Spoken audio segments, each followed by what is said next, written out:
बिस्मिल्लाहिर्रहमानिर्रहीम। मैं मोहम्मद यासिर गोंदल और आज हम टॉपिक डिस्कस करेंगे फॉरवर्ड कॉन्ट्रैक्ट। फॉरवर्ड कॉन्ट्रैक्ट क्या होता है? जिसके अंदर हम कुछ चीज़ें आज डिसाइड कर लेते हैं मुस्तकबिल में ख़रीदो फरोख्त के बारे में। क्या चीज़ें आज डिसाइड कर लेते हैं जी हम? पहली के प्राइस क्या होगी, दूसरी क्वांटिटी क्या होगी, और तीसरी डेट ऑफ एक्सरसाइज। मीन मिसाल के तौर पर हम बात करते हैं PSO के शेयर की कि एक पार्टी है बी, मिस्टर बी, और एक पार्टी है मिस्टर सी। मिस्टर सी की बजाय मिस्टर एस कर लेते हैं। Mister B and mister S, ये दो पर्सन है, दोनों इन्वेस्टर हैं। PSO के शेयर की इस वक्त कीमत है मार्केट के अंदर ₹100। बी को लगता है जी आफ्टर 6 मंथ ये प्राइस चला जाएगी 150 पे।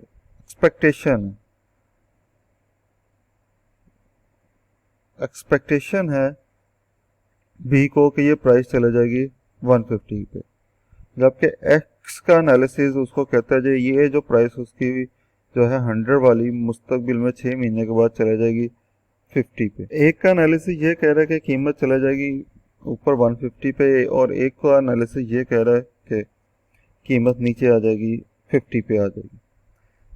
देखें, स्टॉक एक्सचेंज के अंदर ट्रेडिंग उसी सूरत में हो सकती है जब एक इन्वेस्टर ये सपोज कर रहा हो कि कीमत ऊपर चला जाएगी और एक इन्वेस्टर ये सपोज कर रहा हो कीमत नीचे आ जाएगी। जो ये सोच रहा होता है कीमत नीचे आ जाएगी वो बेचने के लिए चला जाता है, जिसको ये लगता है कीमत ऊपर जाएगी वो खरीदने के लिए चला जाता है। अगर हर इन्वेस्टर एक ही तरह से सोचेगा कि कीमत ऊपर जाएगी हर इन्वेस्टर के मुताबिक, तो कौन बेचने आएगा? कोई भी नहीं बेचने आएगा। अगर हर इन्वेस्टर को ये लगता है कीमत नीचे आ जाएगी तो कौन खरीदने जाएगा? कोई भी नहीं खरीदने जाएगा। तो इसीलिए डिफरेंट इन्वेस्टर की डिफरेंट थिंकिंग होती है, एनालिसिस होता है। इसी तरह यहाँ पर मिस्टर बी के मुताबिक कीमत मुस्तकबिल में ऊपर जानी है और मिस्टर एस को लगता है कि कीमत नीचे आ 6 माह के बाद। तो यहाँ पर फिर दोनों मिलके एक एग्रीमेंट कर लेते हैं। मिस्टर बी कहता जी मैं एक तो तरीकाकार है कि मैं अभी खरीद के जो है 100 का रख लूँ, 6 महीने के बाद कीमत 150 होगी तो उस वक्त बेच दूंगा। मगर यहाँ पर एक चीज़ है कि 6 महीने के लिए उसको 100 रुपये जो है वो बाउंड करके रखने पड़ेंगे। वो 6 महीने में इसको कहीं और भी यूटिलाइज कर सकता है, तो इसलिए वो कहता है अभी मैं अपना 100 रुपये 6 महीने के लिए बाउंड क्यों करूं, मिस्टर बी कहता। तो इसलिए वो क्या करता है, मिस्टर एस के पास जाता है, उसको कहता है जी ये जो PSO का शेयर आपके पास है मैं ये आपसे खरीदना चाहता हूँ, मगर अभी नहीं, 6 महीने के बाद। और कितने में खरीदूंगा वो प्राइस अभी तय कर लेते हैं। लेट्स सपोज वो प्राइस तय हो जाती है 110, और क्वांटिटी अभी मैं सिर्फ एक ही रख रहा हूँ, सिंपल रख रहा हूँ, और मेच्योरिटी 6 मंथ। तो मिस्टर एस सोचता है कि कीमत तो मुस्तकिल में नीचे आनी है, इस वक्त 100 का बिक रहा है, तो चलो अच्छी ऑफर है, मैं इसको एक्सेप्ट कर लेता हूँ। मिस्टर बी का एनालिसिस है कि भाई 100 का बिक रहा है, 150 का जो है वो हो जाना है, चलो 110 के ऊपर मैं जो है ना कॉन्ट्रैक्ट कर लेता हूँ। तो अब दोनों ने मिलकर ये एक कॉन्ट्रैक्ट कर लिया। अब 6 महीने के बाद प्राइस कुछ भी हो, मिस्टर ए बाउंड है कि इसने पे करना है 110, और मिस्टर एस ने इसके अगेंस्ट इसको PSO का शेयर देना, चाहे मार्केट में कीमत 500 हो जाए प्राइस या 0 हो जाए। कुछ भी प्राइस हो, ये दोनों पार्टीज बाउंड है इसके अंदर कि मिस्टर ए बी जो है वो 110 पे करेगा और मिस्टर एस उसके बदले में इसको शेयर देगा। ठीक हो गया। अब इसके अंदर मिस्टर बी जो है उसको हम एक टेक्निकल नेम से एड्रेस करते हैं और इसको हम कहते हैं ये लॉन्ग फॉरवर्ड है, लॉन्ग पोजीशन पे है, और मिस्टर एस जो है वो शॉर्ट पोजीशन पे है। मिस्टर एस शॉर्ट पोजीशन पे है, मिस्टर बी लॉन्ग पोजीशन पे। जिसने फ्यूचर में जाकर बाय करना होगा वो लॉन्ग पोजीशन पे होगा और जिसने मुस्तकबिल में जाकर सेल करना होगा वो शॉर्ट पोजीशन पे होगा। तो क्योंकि एस ने मुस्तकबिल में सेल करना है तो वो शॉर्ट पोजीशन पे है और मिस्टर बी ने मुस्तकबिल में जाकर बाय करना है तो वो लॉन्ग पोजीशन पे है। और इस कॉन्ट्रैक्ट को ये जो है एड्रेस करेगा लॉन्ग फॉरवर्ड, इसने लॉन्ग फॉरवर्ड किया है और ये इस एड्रेस कॉन्ट्रैक्ट को एड्रेस करेगा, फॉरवर्ड कॉन्ट्रैक्ट को, इसी को शॉर्ट फॉरवर्ड, कि मैंने शॉर्ट फॉरवर्ड किया जी। तो जब कहा जाएगा कि मिस्टर एस जो है वो शॉर्ट पोजीशन पे और उसने शॉर्ट फॉरवर्ड किया है, तो इसका मतलब है कि उसने सेल का कॉन्ट्रैक्ट किया है और फॉरवर्ड का कॉन्ट्रैक्ट किया है, सेल कॉन्ट्रैक्ट किया है और फॉरवर्ड। जबकि मिस्टर बी जब की बात होगी लॉन्ग पोजीशन पे है और इसने लॉन्ग फॉरवर्ड किया, तो इसका मतलब इसने एक ऐसा फॉरवर्ड कॉन्ट्रैक्ट पे किया, buy contract, sorry, mister B ने एक ऐसा फॉरवर्ड कॉन्ट्रैक्ट किया जिसमें इसने मुस्तकबिल में जाकर बाय करना है। अब फॉरवर्ड कॉन्ट्रैक्ट के अंदर कुछ एसेंशियल्स पार्ट जो हैं उसके ऊपर बात कर लेते हैं, जिसके अंदर सबसे पहला है जी हमारे पास कि दोनों पार्टीज जो हैं ऑब्लिगेटेड होंगी बाय करने के लिए और सेल करने के लिए, और स्पेसिफिक क्वांटिटी होगी और अंडर एक एसेट होगा और उस एसेट को हम कहते हैं अंडरलाइंग एसेट। जैसे कि ऊपर वाले कॉन्ट्रैक्ट के अंदर पीएसओ का शेयर खरीदना था तो हमारा अंडरलाइंग एसेट क्या होगा, पीएसओ का शेयर। ठीक है। और उसके बाद एक स्पेसिफिक डेट होगी जिसके ऊपर वो जाके एक्सरसाइज होना है, उसको हम एक्सपायरेशन डेट कहते हैं, एक्सरसाइज डेट भी कहते हैं, एक्सपायरेशन डेट भी कहते हैं, जिस डेट के ऊपर पार्टीज पे करेंगी और जो है एक पार्टी पे करेगी और दूसरा पार्टी उसके अगेंस्ट डिलीवर करेगी अंडरलाइंग एसेट। और इसके अंदर अहम चीज जो है फॉरवर्ड प्राइस,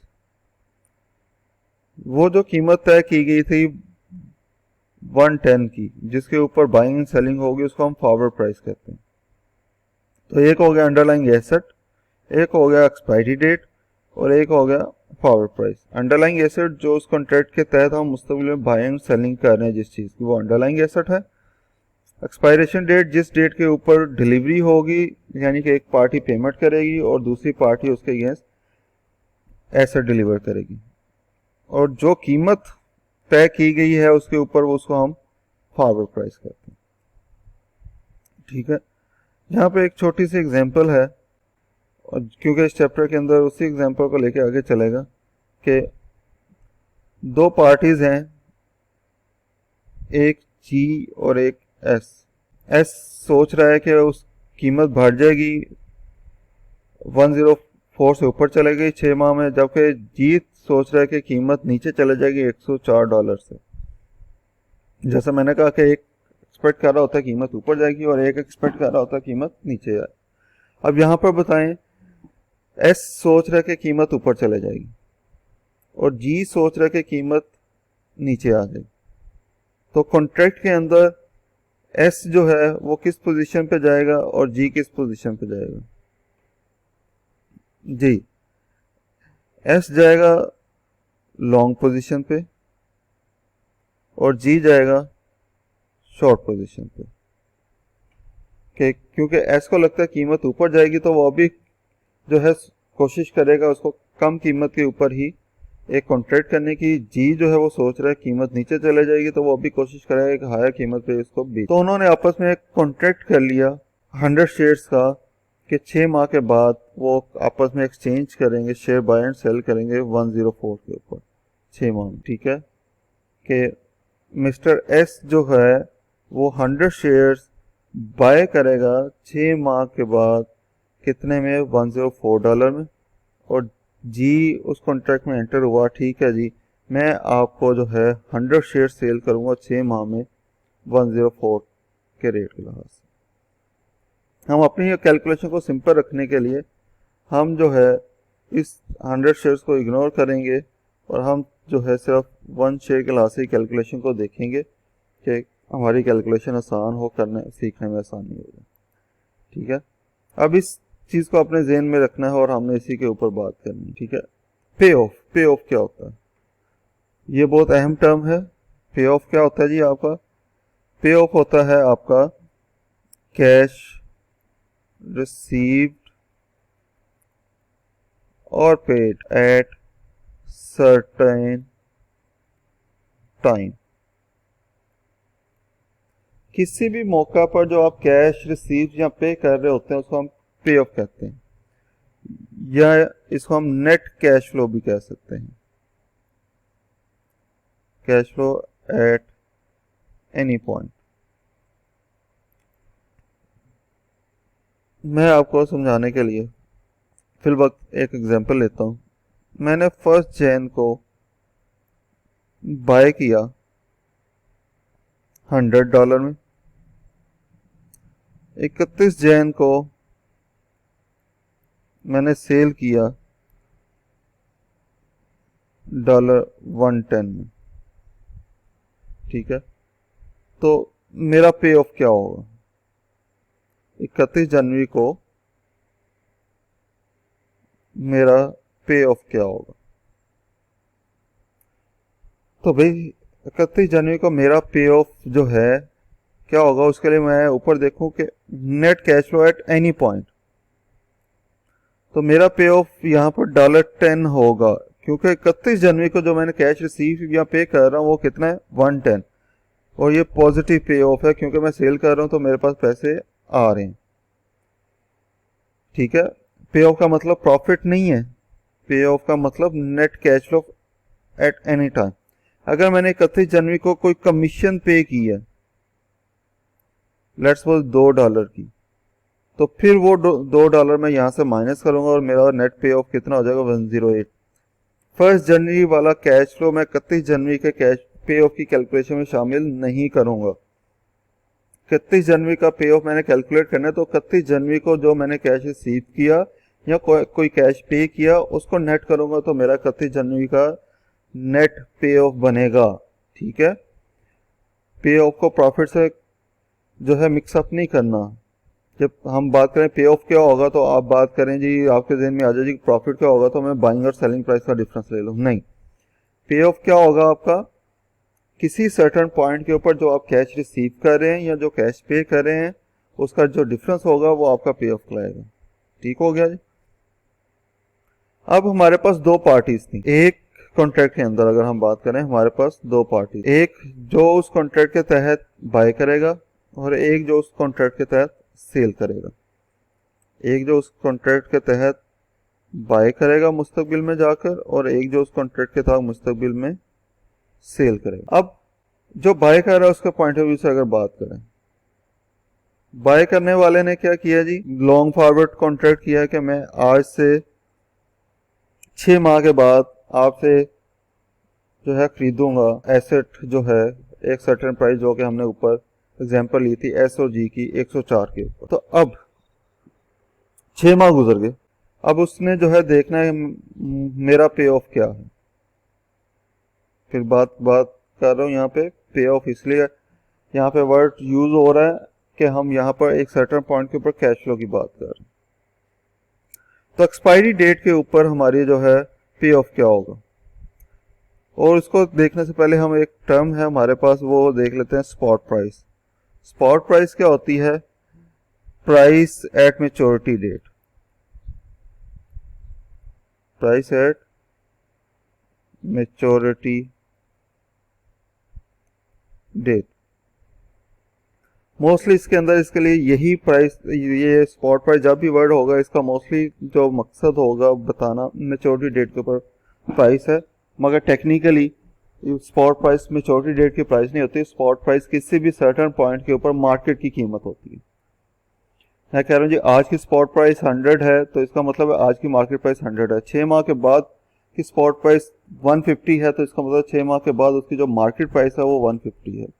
ठीक है, और ज़रूरी नहीं है हमेशा, फिर मैं कहता हूँ ज़रूरी नहीं है, इसका मकसद हमेशा जो है प्राइस एट मेच्योरिटी डेट हो। हमें बहुत का तो वो स्पॉट प्राइस जो है वो जो है उस वक्त की भी दे देता है जिस डेट को हम कॉन्ट्रैक्ट कर रहे होते हैं। मगर हमने जो स्पॉट प्राइस लेनी है वो हमेशा एक्सपायरेशन डेट की लेनी है। मार्केट प्राइस स्पॉट प्राइस के तहत वो वाली मार्केट प्राइस लेनी है जो कि मेच्योरिटी डेट की। अब पे ऑफ देखो लॉन्ग फॉरवर्ड के ऊपर, तो पे ऑफ क्या होगा, स्पॉट प्राइस है एक्सपायरेशन, लेट्स सपोज वो 110 है। ठीक है, फॉरवर्ड के तहत हमने कॉन्ट्रैक्ट किया था, ऊपर बात करें एस और जी का, हमने कॉन्ट्रैक्ट किया था 104 का। तो आज जब कॉन्ट्रैक्ट 6 माह के बाद की बात कर रहा हूँ, मार्केट में वो शेयर जिसका कि मैंने कॉन्ट्रैक्ट किया था 104 के अंदर, वो मार्केट में बिक रहा है 110 के अंदर। तो इसका मतलब है कि मैं फॉरवर्ड कॉन्ट्रैक्ट के तहत वो शेयर खरीदूंगा कितने का, 104 का, और मार्केट में जाकर वो बेच दूंगा 110 का उसी वक्त। तो मुझे कितने का फायदा हो जाएगा, $6 का। 6 माह के बाद मेरा कॉन्ट्रैक्ट फॉरवर्ड कॉन्ट्रैक्ट जब मैच्योर हुआ तो वो फॉरवर्ड कॉन्ट्रैक्ट लेके मैं दूसरी पार्टी के पास गया, उसको मैंने $104 दिए और उसके बदले में शेयर खरीद लिए। ठीक हो गया, वही शेयर फिर वहां से लेके मैं मार्केट में चला गया और मार्केट में उसको मार्केट प्राइस जो कि 110 चल रही थी उसके लिहाज से वहां पे भेज दी। तो मुझे उसके ऊपर प्रॉफिट कितना हो गया, $6 पे ऑफ हो गया एक सर्टेन पॉइंट के ऊपर। ठीक हो गया यहाँ तक। दूसरी पार्टी की अगर बात करें, उसने कितने में बेचा, 104 में, फॉरवर्ड कॉन्ट्रैक्ट के तहत उसने 104 का बेचना था, मार्केट में कीमत चल रही है 110, तो उसको कितने का लॉस हो गया, कितने का पे ऑफ है उसका, माइनस। तो -6 का पे ऑफ है शॉर्ट फॉरवर्ड के लिए और +6 का पे ऑफ है लॉन्ग फॉरवर्ड के लिए। अब दोनों पार्टीज यहाँ पर एक चीज ये भी कर सकती हैं कि बजाय कि वो एसेट एक्सचेंज करें, वो क्या कर लेते हैं, ये जो पे ऑफ है ये एक्सचेंज कर लेते हैं। ठीक है, कि वो पार्टी ए कहती है या जो लॉन्ग पोजीशन पे है जिसने कॉन्ट्रैक्ट के तहत बाय करना है, उसको उसके अंदर फायदा नजर आ रहा है $6 का, और जिसने उसको सेल करना है फॉरवर्ड के तहत उसको नुकसान नजर आ रहा है $6 का। तो वो कहता है जी ऐसा करता हूँ, आप मुझसे एसेट ना लें, आप मुझसे $6 ले लें, और क्योंकि आपको $6 का फायदा होना है तो आप वही $6 मुझसे लें और एसेट को भूल जाएं। तो लॉन्ग फॉरवर्ड वाला कहता है ठीक है, मैंने एसेट को लेके क्या करना है, मैं तो प्रॉफिट के लिए ही कर रहा था, तो प्रॉफिट मुझे मेरा अगर $6 आप दे देंगे तो मुझे इतने फड्डे में पड़ने की क्या ज़रूरत है कि पहले मैं आपसे खरीदूं फिर जाके मार्केट में बेचूं और बायर तलाश करूं। ठीक है, तो अगर आप मुझे वो प्रॉफिट पे कर रहे हैं तो ठीक है, मैं आप से वो कर लेता हूँ। यहाँ पर एक चीज़ सीखने वाली है कि मेच्योरिटी के ऊपर दो ट्रीटमेंट हो सकते हैं। पहला, कॉन्ट्रैक्ट को एक्सरसाइज किया जाए, दूसरा सेटल कर लिया जाए, सेटलमेंट कर लिया। ठीक है, एक्सरसाइज करने का मतलब क्या है, मैं एक सिनेरियो वही पीएसओ के शेयर वाली जो मैंने एग्जांपल जनरेट की थी उसी की बात करता हूँ कि फॉरवर्ड प्राइस थी 110, क्वांटिटी थी 1 की, और डेट थी 6 मंथ के बाद की, मेच्योरिटी जो थी 6 मंथ की थी। ठीक हो गया, यहाँ पर कीमत टाइमलाइन के लिहाज से बात करूँ, यहाँ पे कीमत थी 100 उसकी मार्केट में चल रही, और 6 माह के बाद उसकी कीमत होगी मार्केट के अंदर 140। ठीक हो गया। अब इस सारे सिनेरियो के अंदर अगर हम बात करें, मेच्योरिटी 6 महीने के बाद की बात कर रहे हैं हम इस पॉइंट के, एक्सरसाइज का मतलब क्या है कि मिस्टर बी जिसने के बाय करना है वो क्या करे, जाए मिस्टर सी के पास, मिस्टर सी नहीं था हमारे पास, मिस्टर एस था, मिस्टर एस के पास, और पे करे 110 और मिस्टर एस उसको उसके बदले में दे दे PSO शेयर। ठीक हो गया।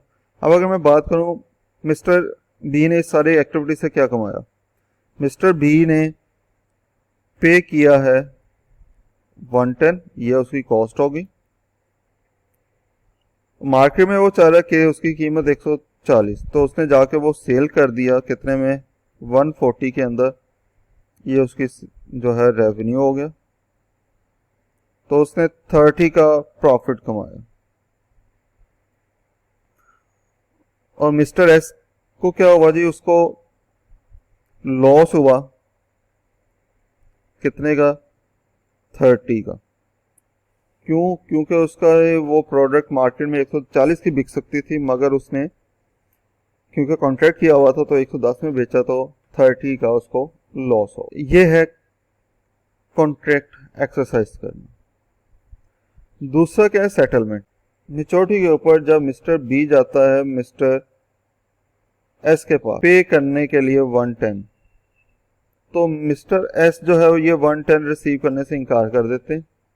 वो कहता है जी 110 आप मुझे ना दें, ना मैं आपको जो है इसके बदले में PSO दूंगा, ये भी ना आप मुझे पैसे दें, ना मैं आपको PSO के शेयर दूंगा। मिस्टर बी घबरा जाता, कहता फिर आप कॉन्ट्रैक्ट से मुकर हैं? कहता मैं मुकर नहीं रहा, आपको इसको एक्सरसाइज करके प्रॉफिट कितना होना है, 30 का, तो मैं आपको ये 30 अपनी पॉकेट से पे कर देता हूँ और इस कॉन्ट्रैक्ट को ख़त्म करें। हम अंडरलाइंग एसेट को ट्रांसफ़र नहीं करते, इसकी प्राइस को ट्रांसफ़र नहीं करते, जो बेनिफिट है वो ट्रांसफ़र कर देते हैं। तो मिस्टर बी कहता है ठीक है जी, आप मुझे $30 पे कर दें, तो मैं कॉन्ट्रैक्ट को जो है कैंसिल समझता हूँ उसको। ठीक हो गया। तो ये सेटलमेंट वे है। और सेटलमेंट की ये प्राइस कैसे आई है, अगर मैं बात करूं, हमने ये देखा था इसकी कैलकुलेशन 30 की, कि ये 30 ऐसे कैलकुलेट हुआ था और इसके अंदर दो वैल्यूज थी, एक 110 की और एक 140 की। 110 हमारे पास क्या था जी, ये था हमारे पास कॉन्ट्रैक्ट प्राइस यानी फॉरवर्ड प्राइस, और 140 क्या है हमारे पास, ये हमारे पास है जी स्पॉट प्राइस आफ्टर 6 मंथ। तो हमने इन दोनों का डिफरेंस देखा। तो अगर हम यहाँ पर बात करें अपने नोट्स के ऊपर, यहाँ पर भी पे ऑफ किन दो चीज़ों का डिफरेंस है, स्पॉट प्राइस और फॉरवर्ड प्राइस। ठीक है। अगर लॉन्ग फॉरवर्ड के लिए कर रहे होंगे तो spot price minus forward price, और अगर शॉर्ट फॉरवर्ड के लिए कर रहे होंगे तो ये रिवर्स हो जाएगा। ठीक हो गया। अगर हम वही चीज़ यहाँ पे रखेंगे तो उसका भी पे ऑफ हमें पॉजिटिव में नज़र आ रहा होगा। तो उसका पे ऑफ नेगेटिव में करने के लिए हमें इसको क्या करना पड़ेगा, रिवर्स करना पड़ेगा। ठीक हो गया। तो अभी तक हमने देखा फॉरवर्ड क्या है, उसके अंदर जो पार्टीज हैं उनको हम टेक्निकली क्या नेम देते हैं, फॉरवर्ड कॉन्ट्रैक्ट क्यों किया गया है, और पे ऑफ क्या होता है।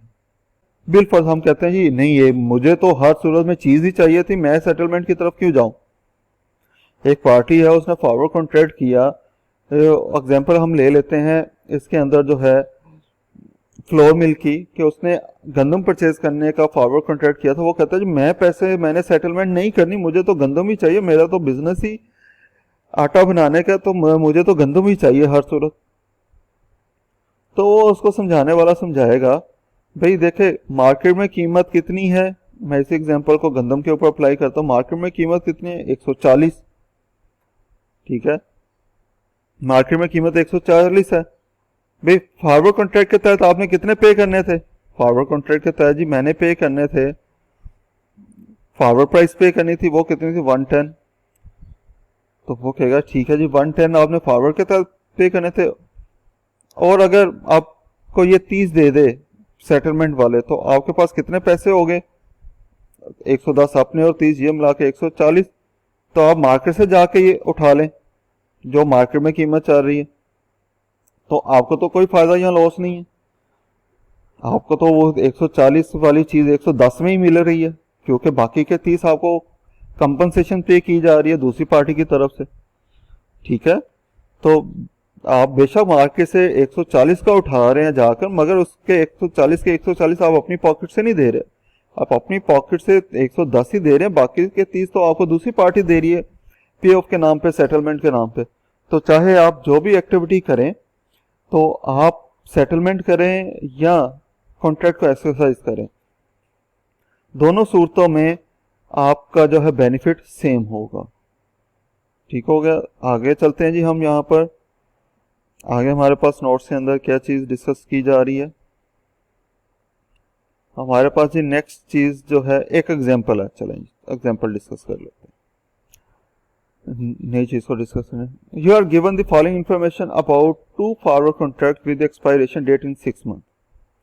ठीक है जी, एक कॉन्ट्रैक्ट ए है जिसमें स्पॉट प्राइस है हमारे पास 100 और स्पॉट प्राइस इन 6 मंथ है 90 और फॉरवर्ड प्राइस है 104। एक कॉन्ट्रैक्ट है जिसके अंदर हमारे पास स्पॉट प्राइस है 120 और हमारे पास इसकी जो है स्पॉट प्राइस इन 6 मंथ है 145 और फॉरवर्ड प्राइस उसकी है जी 126। ठीक हो गया। You take a long position and contract a. ठीक है जी, हम इसके अंदर लॉन्ग पोजीशन पे हैं। लॉन्ग पोजीशन का मतलब है हमने कॉन्ट्रैक्ट के तहत बाय करना है। And short position in contract B, और कॉन्ट्रैक्ट बी के अंदर हम शॉर्ट पोजीशन पे हैं, यानी कि उसके तहत हमने सेल करना है। व्हाट इज द टोटल पे of at the end of 6 month. चलें जी इसका पे ऑफ चेक कर लेते हैं at the end of 6 month. पहले सिनेरियो के अंदर जी हम बात करते हैं जी पे ऑफ क्या होगा, क्योंकि लॉन्ग पोजीशन है, लॉन्ग पोजीशन में हमारा पे ऑफ की कैलकुलेशन होती है स्पॉट माइनस फॉरवर्ड। तो स्पॉट है इसकी 90, फॉरवर्ड है 105, तो इट्स मीन हमें यहां पर नेट पे ऑफ कितना हो रहा है जी पहले सिनेरियो के अंदर -15 का। अब दूसरे की बात करें, दूसरे में क्योंकि हम शॉर्ट पोजीशन पे थे तो उसके लिए हमारे पास होगा forward price minus spot price after 6 month. तो फॉरवर्ड प्राइस है 126, स्पॉट आफ्टर जो है 6 मंथ है जी हमारे पास 145।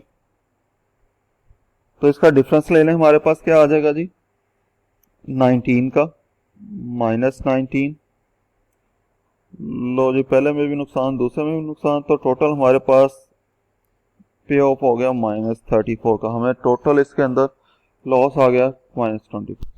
अब चले लॉस हो गया, दोनों में हो गया, हमने कौन सा पे करना एग्जांपल थी। आगे चलते हैं। हाँ, ये एक अहम चीज़ है, इसको मैं अलग से डिस्कस करता हूँ जी। 4 सिनेरियो हैं, मगर उन 4 सिनेरियोज को डिस्कस करने से पहले मैं कुछ अजम्पशंस आपके साथ शेयर करना चाहता हूँ। पहली कि स्पॉट प्राइस है अभी की टाइम 0 के ऊपर $100, फॉरवर्ड प्राइस के ऊपर एक कॉन्ट्रैक्ट मिल रहा है जिसके अंदर जो है 104 की प्राइस है। तीसरी रिस्क फ्री रेट है जी, वो है जी हमारे पास 4% फॉर 6 मंथ। फॉरवर्ड कॉन्ट्रैक्ट जो है वो मिल रहा है हमें 6 माह के लिए, 6 माह का फॉरवर्ड कॉन्ट्रैक्ट। ठीक हो गया। और पांचवी अजम्पशन के एक्सपेक्टेड है प्राइस का ऊपर जाना आफ्टर 6 मंथ। तो इसका मतलब है हम लॉन्ग फॉरवर्ड की बात करें। ठीक है, हम लॉन्ग फॉरवर्ड के पॉइंट ऑफ व्यू से ये सारा सिनेरियो देखेंगे। तो ये टोटल 5 अजम्पशन हैं। इसके अंदर अब मैंने 4 केसेस को डिस्कस करना है, 1 बाय 1 देखते हैं। पहला, बाय नाउ, कितने पे, जो आज कीमत है, ऊपर हमने बात की स्पॉट प्राइस, और होल्ड करूं 6 माह के लिए, क्योंकि 6 माह के बाद मेरी अजम्पशन क्या, प्राइस ऊपर जानी। आज कीमत 100 है और मुझे लगता है कि कीमत ऊपर जाएगी 6 माह के बाद, तो इसलिए मैं लॉन्ग फॉरवर्ड की तरफ जा सकता हूँ। तो अगर मैं लॉन्ग फॉरवर्ड के लिए नहीं जाता तो सिंपल सिनेरियो के अंदर मैं क्या करूँगा, मैं 100 का बाय करूँगा और उसको होल्ड करूँगा अपने पास 6 माह के बाद, 6 माह के लिए, और 6 माह के बाद कीमत जो भी होगी उसके मुताबिक मेरा जो है प्रॉफिट एंड लॉस होगा या पे ऑफ होगा। अब इस सिनेरियो के अंदर सिंपलेस्ट सिनेरियो है, इसके अंदर मैं अगर पे ऑफ चेक करूँ पे ऑफ आफ्टर 6 मंथ, तो मेरा पे ऑफ क्या होगा? जो भी मुस्तकबिल में प्राइस है, स्पॉट प्राइस जो आज से 6 माह के बाद होगी वही मेरा पे ऑफ होगा। ठीक है, क्योंकि मैं प्रॉफिट कैलकुलेट नहीं कर रहा जो अपनी बाइंग कॉस्ट को उसमें से माइनस करूं। तो 6 माह के बाद पे ऑफ क्या होगा? जो मैंने एसेट अपने पास खरीद के रखा हुआ है $100 का, 6 महीने के बाद मैं वो मार्केट में बेचने जाऊंगा, जो भी मार्केट में कीमत है वो मुझे मिल जाएगी, वही मेरा पे ऑफ होगा। ठीक हो गया। तो पहले सिनेरियो के अंदर मैं क्या कह रहा हूँ, बाय कर रहा हूँ अभी और उसको 6 महीने के लिए होल्ड कर रहा हूँ। 6 महीने के बाद मैं उसको मार्केट में बेचने जा रहा हूँ और जो भी वो मुझे पैसे मिलेंगे वो मेरा उस वक्त का पे ऑफ होगा। ठीक हो गया। तो पहले सिनेरियो के अंदर हमारा पे ऑफ क्या होगा? अगर मैं अभी बाय कर लेता हूँ, 6 महीने तक होल्ड करता हूँ, तो आफ्टर 6 मंथ मेरा पे ऑफ क्या होगा? स्पॉट प्राइस जो होगी मेरी 6 माह के बाद वो 90 है स्पॉट प्राइस, तो पे ऑफ 90 हो जाएगा। अगर मार्केट प्राइस 150 है तो मेरा पे ऑफ 150 हो जाएगा। सेकंड सिनेरियो, मैं कहता हूं जी मैं अभी नहीं खरीद रहा, मैं ये $100 अभी नहीं खरीद रहा, मैं क्या कर देता हूं, इसको इन्वेस्ट कर देता हूं। और इन्वेस्ट किस में करता हूं? जीरो कूपन बॉन्ड के अंदर, जिसकी के मेच्योरिटी प्राइस जो है वो है जी $104। मैं वो $100 जो मैंने वहां पे बाय कर लिया था स्टॉक 6 महीने पहले ही, मैं अब वो स्टॉक बाय नहीं कर रहा, मैं क्या कर रहा हूँ, उसको इन्वेस्ट कर रहा हूँ जीरो कूपन बॉन्ड के अंदर, जिसके के मेच्योरिटी प्राइस क्या होगी? 104। और साथ में इसके मैं बाय कॉन्ट्रैक्ट कर लेता हूँ लॉन्ग फॉरवर्ड कॉन्ट्रैक्ट कर लेता हूँ एट $104। जैसे मैंने ऊपर कहा कि एक मेरे पास फॉरवर्ड कॉन्ट्रैक्ट अवेलेबल है जिसकी प्राइस कितनी होगी? 104, उसकी मेच्योरिटी कितनी होगी? 6 माह की। तो मैं क्या करता हूँ, वो $100 में एसेट खरीदने की बजाय मैं उस $100 को क्या कर देता हूँ, उस $100 का एक जीरो कूपन बॉन्ड बाय कर लेता हूँ, जिसकी मेच्योरिटी प्राइस होगी 104 और मेच्योरिटी टाइम होगा उसका 6 मंथ का। अब अगर इस सिनेरियो के अंदर मैं जाऊं तो मेरा पे ऑफ क्या होगा? इस सिनेरियो के अंदर मेरा जो पे ऑफ होगा, एक तो इसकी बात करें बॉन्ड के ऊपर, पे ऑफ बॉन्ड के ऊपर मेरा पे ऑफ क्या होगा 6 महीने के बाद? इसकी जो मेच्योरिटी प्राइस है, मेच्योरिटी प्राइस जो कि कितनी है? 104, ये मुझे मिल जाएगी। ठीक है, 6 महीने जब गुजरेंगे तो मुझे बॉन्ड के ऊपर कितने पैसे मिल जाएंगे? 104। तो 6 महीने जब वो गुजर जाएंगे तो मुझे जो है फॉरवर्ड कॉन्ट्रैक्ट भी मैंने किया होगा। ठीक है, तो फॉरवर्ड कॉन्ट्रैक्ट के तहत, इस कॉन्ट्रैक्ट के तहत मुझे जो है शेयर बाय करना है, तो मेरे से जो है फॉरवर्ड प्राइस चले जाएगी, मुझसे 104 पे चले जाएंगे। जब 104 चले जाएंगे तो शेयर मेरे पास आ जाएगा, तो वो शेयर मैं क्या कर दूंगा? मार्केट में बेच दूंगा। और कितने का बेच दूंगा? जो भी मार्केट में स्पॉट प्राइस चल रही है 6 माह के बाद की जो स्पॉट प्राइस। तो टेक्निकली ये आपस में कट गया, तो बाकी मेरे पास क्या रह गया? पे ऑफ सिर्फ और सिर्फ स्पॉट प्राइस आफ्टर 6 मंथ, जो कि पहले सिनेरियो में भी वही था और दूसरे सिनेरियो में भी वही। ठीक हो गया। एक मतलब मैं दोबारा बोल रहा हूँ कि मैंने क्या किया, इन्वेस्ट किया बॉन्ड में और साल लॉन्ग फॉरवर्ड कर लिया 104 का। बॉन्ड की मेच्योरिटी वैल्यू कितनी है? 104 6 माह के बाद, और लॉन्ग फॉरवर्ड की भी मेच्योरिटी कितनी है? 6 माह की है। तो जब 6 माह गुजर गए तो मैं बॉन्ड में जो इन्वेस्टमेंट थी उसको लिक्विडेट करवाने जाऊंगा तो मुझे 104 का मिल जाएंगे। फॉरवर्ड कॉन्ट्रैक्ट की मेच्योरिटी की तरफ जाऊंगा तो मैंने क्योंकि लॉन्ग फॉरवर्ड किया तो मैंने बाय करना है, तो मैं 104 वहां पे दे आऊंगा ये वाले, तो ये तो आपस में नेट हो गए, ये वाले पैसे वहां पे चले गए, जीरो हो गया।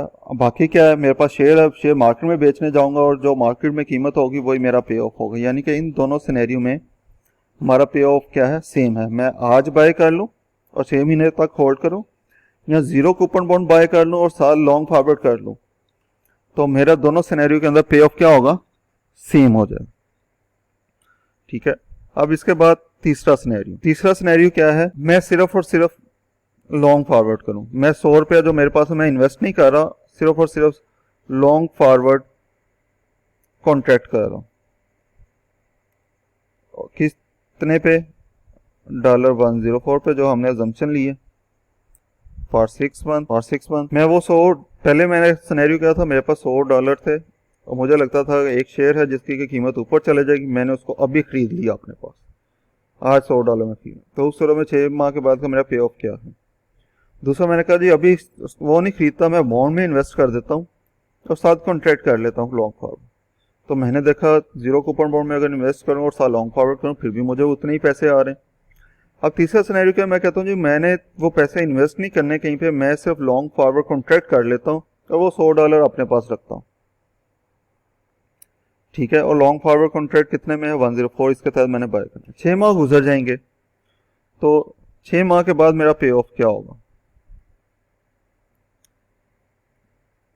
लॉन्ग फॉरवर्ड है, लॉन्ग फॉरवर्ड का फार्मूला वैसे भी हम पहले देख चुके हैं। पे ऑफ का क्या होता है, हमारे पास spot price minus forward price, ठीक है। तो स्पॉट प्राइस माइनस 104 जो कि हमारे पास फॉरवर्ड प्राइस है, ये हमारा पे ऑफ होगा। कि जो भी क्योंकि मैंने फॉरवर्ड के तहत बाय करना है तो मुझसे पैसे चले जाएंगे, कितने चले जाएंगे? 104, और मेरे पास जब एसेट आएगा वो मार्केट में जाके बेच दूंगा तो मेरे पास पैसे आ जाएंगे, दोनों को नेट करूंगा उस पॉइंट के ऊपर तो मेरा पे ऑफ आ जाएगा। ये सिंपल है प्योर फॉरवर्ड कॉन्ट्रैक्ट।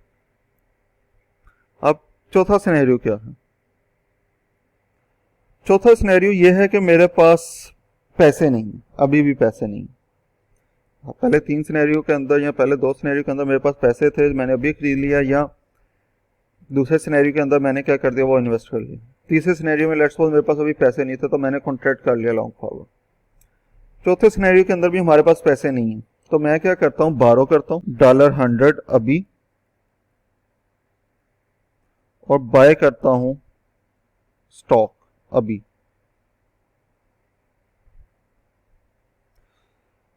ठीक हो गया। और आपको पता है इंटरेस्ट रेट क्या है, ऊपर हमने बात की है 4% 6 मंथ के लिए।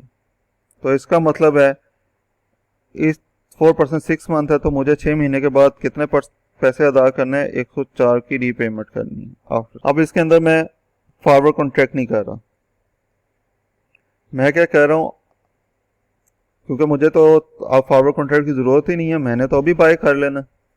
तो मैंने 100 बारो किया अभी और स्टॉक खरीद लिया और मुस्तकबिल में मैंने वापस करने हैं पैसे, ये जो है 6 महीने के बाद कितने? 104। अब इस सूरत में 6 महीने के बाद मेरा पे ऑफ क्या होगा जी?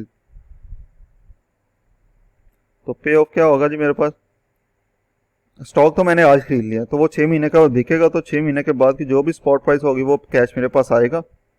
और मुझे 6 महीने के बाद कर्जा भी वापस करना है। कर्जा कितना वापस? 104, जो कि मेरी क्या है, बारोड अमाउंट है, लोन की वैल्यू है। तो अगर यहाँ पे देखें फॉरवर्ड प्राइस कितनी थी? 104, लोन की वैल्यू कितनी है? 104। तो दोनों सिनेरियो के अंदर हमारा पे ऑफ क्या होगा? सेम होगा। ये चीज़ आपको आगे चल के उसके अंदर जब आप क्वेश्चन सॉल्व करेंगे, एमसीक्यू सॉल्व करेंगे, तो उसमें ये चीज़ बताई नहीं जाएगी, वहाँ पे अज्यूम होगा कि लॉन्ग फॉरवर्ड कर ले या बारो करके स्टॉक अभी बाय कर लें, दोनों सिनेरियो में पे ऑफ इक्वल होगा। बाज़ का हमें यहाँ से पे ऑफ लेके इसमें पुट करके यहाँ से कोई वैल्यू फाइंड करनी होगी, या यहाँ का पे ऑफ कैलकुलेट करके यहाँ पे लिख के इधर से कोई मिसिंग वैल्यू फाइंड करनी होगी। सेम केस है कि हमें यहाँ से पे ऑफ लेके यहाँ पे पुट करके यहाँ से मिसिंग वैल्यू फाइंड करनी होगी, या यहाँ का पे ऑफ पुट करके यहाँ पर ट्रांसफर करेंगे तो यहाँ की मिसिंग वैल्यू फाइंड करनी होगी। तो ये आपने याद कर लेना है कि अभी बाय करें और 6 महीने के होल्ड करें, उसका payoff is equal to bond, zero coupon bond में इन्वेस्ट कर लें और साथ लॉन्ग फॉरवर्ड कर लें, दोनों का पे ऑफ क्या होगा? सेम होगा। इसी तरह ये याद कर लें कि लॉन्ग फॉरवर्ड कॉन्ट्रैक्ट कर लें सिंपल, और यहाँ आप 100 बारो कर लें अभी और स्टॉक उस 100 बारो किए हुए से आप स्टॉक बाय कर लें, दोनों सिनेरियो में आपका पे ऑफ क्या होगा? सेम हो जाएगा। चलें जी वापस जाते हैं अपने नोट्स के ऊपर, देखते हैं उसमें आगे क्या है जी हमारे पास। ये सारा वही सिनेरियो जो हमने डिस्कस किया ऊपर लिखा हुआ है, ये ग्राफ की एक्सप्लेनेशन है, इसको देख लीजिएगा। कैश सेटलमेंट मैंने बात कर ली। कैश सेटलमेंट क्या होती है? कैश सेटलमेंट सेटलमेंट है जो हमने बात की जिसमें पे ऑफ ट्रांसफ़र किया जाता है। ये कंप्लीट हो गया आपका चैप्टर, और इसके आप प्रैक्टिस क्वेश्चन कीजिएगा, और उसमें कोई प्रॉब्लम होगी फिर हम उसको डिस्कस करेंगे। Thank you very much.